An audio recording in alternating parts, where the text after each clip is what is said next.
Shalom Bapak Ibu Saudara-saudari yang terkasih dalam Tuhan Yesus Kristus. Pada hari ini kita akan mengikuti Sapa Sabda yang diambil dari pedoman Saat Teduh 4B GKI Residen Sudirman, Senin 4 April 2022 dengan tema Ketekunan. Sebelum kita merenungkannya, mari kita bersatu di dalam doa. Tuhan yang penuh kasih, kami bersyukur untuk hari baru yang Engkau berikan pada kami, dan biarlah firman-Mu menjadi kekuatan untuk kami hari ini dan juga di sepanjang minggu ini ketika kami menjalani hari-hari kami. Sertai kami ya Tuhan, di dalam nama Tuhan Yesus kami berdoa. Amin. Bacaan kita pada hari ini diambil dari Ibrani pasal 10 ayat 19 sampai 25. Ibrani pasal 10 ayat 19 sampai 25. Jadi saudara-saudara, oleh darah Yesus kita sekarang penuh keberanian dapat masuk ke dalam tempat kudus, karena Ia telah membuka jalan yang baru dan yang hidup bagi kita melalui tabir, yaitu dirinya sendiri. Dan kita mempunyai seorang imam besar sebagai kepala rumah Allah. Karena itu marilah kita menghadap Allah dengan hati yang tulus ikhlas dan keyakinan iman yang teguh. Oleh karena hati kita telah dibersihkan dari hati nurani yang jahat, dan tubuh kita telah dibasuh dengan air yang murni. Marilah kita teguh berpegang pada pengakuan tentang pengharapan kita, sebab Ia yang menjanjikannya setia.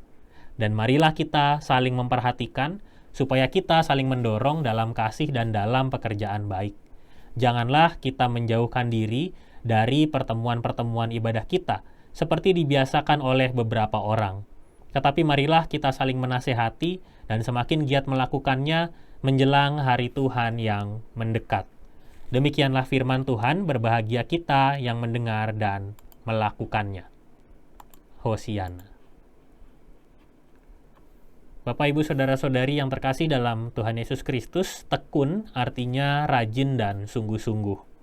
Tekun adalah sebuah sifat yang dapat dibangun di dalam kehidupan kita sehari-hari.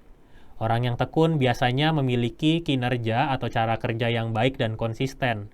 Tekun tidak hanya berkaitan dengan tugas atau pekerjaan, tetapi juga berkaitan dengan perkembangan iman kita. Surat Ibrani di pasal yang ke-10 ini menekankan tentang pentingnya hidup dalam ketekunan iman. Ketekunan iman berarti kemampuan untuk selalu rajin dan sungguh-sungguh dalam membangun iman sehingga bertumbuh secara konsisten. Surat Ibrani ditulis dengan latar belakang pembaca yang mayoritas adalah Kristen Yahudi, di mana mereka masih memegang tradisi Yahudi dalam kehidupan setiap hari. Tidak jarang mereka mengesampingkan nilai-nilai ajaran Kristen dan juga mengabaikan nilai-nilai keselamatan, sehingga buat mereka itu begitu mudah untuk menjadi tidak tekun dalam beriman kepada Tuhan. Pertumbuhan iman menjadi tidak konsisten dan tidak mampu berbuah. Dalam nasihat tentang ketekunan ini, penulis Ibrani memberi dua penekanan penting. Nah, yang pertama adalah tentang ketekunan hidup beriman. Ketekunan membangun hidup beriman di dalam Tuhan. Poin utama dalam ajakan membangun hidup beriman adalah karena Yesus sudah berkorban melalui darahnya. Pengorbanan Yesus menjadi fokus utama yang dapat mengubah kebiasaan untuk tidak tekun dan perlahan-lahan menjadi orang yang mampu bersyukur atas darah Yesus yang sudah dicurahkan. Bukan hanya itu saja, oleh darah Yesus, setiap orang yang percaya masuk ke dalam tempat kudus. Bagi tradisi Yahudi, tidak mudah untuk mereka bisa masuk ke dalam ruang maha kudus, atau yang disebut dalam bacaan ini sebagai tempat kudus. Mereka harus memiliki jabatan kerohanian, seperti imam atau pemimpin agama yang dapat masuk ke dalam tempat kudus tersebut.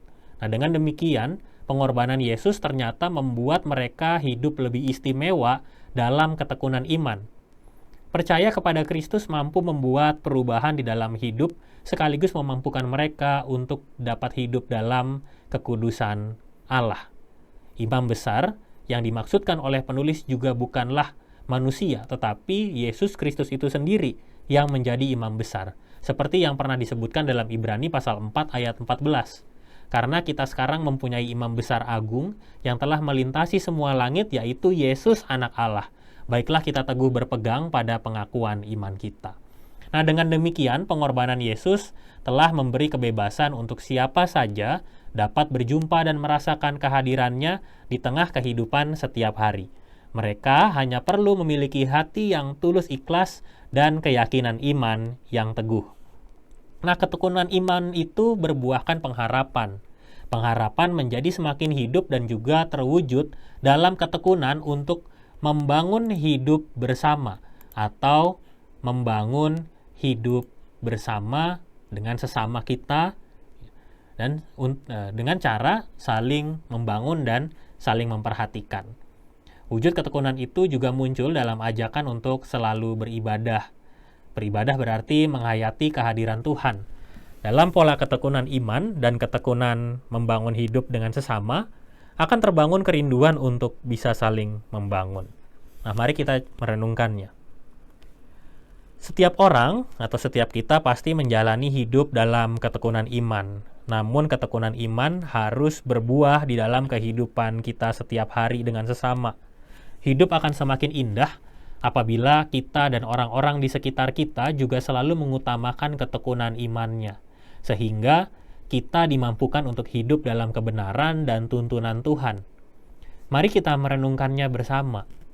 Jika kita hidup di dalam lingkungan yang tekun membangun iman, saling memperhatikan dan mengingatkan, maka sesungguhnya kita semua sedang berproses untuk menjadi berkat bagi orang lain, bagi orang-orang yang ada di sekitar kita.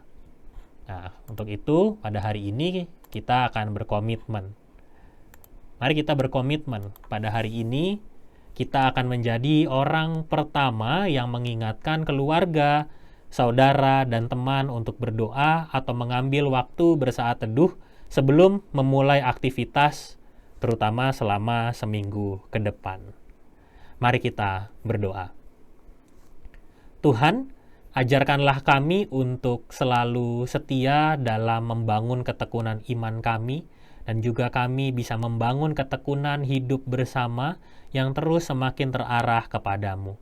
Pimpin kami, orang-orang yang ada di sekitar kami, dalam berbagai aktivitas kami, sehingga ketekunan iman ini bisa berbuah bagi kami, bagi orang-orang yang ada di sekitar kami. Di dalam nama Tuhan Yesus, kami berdoa. Amin.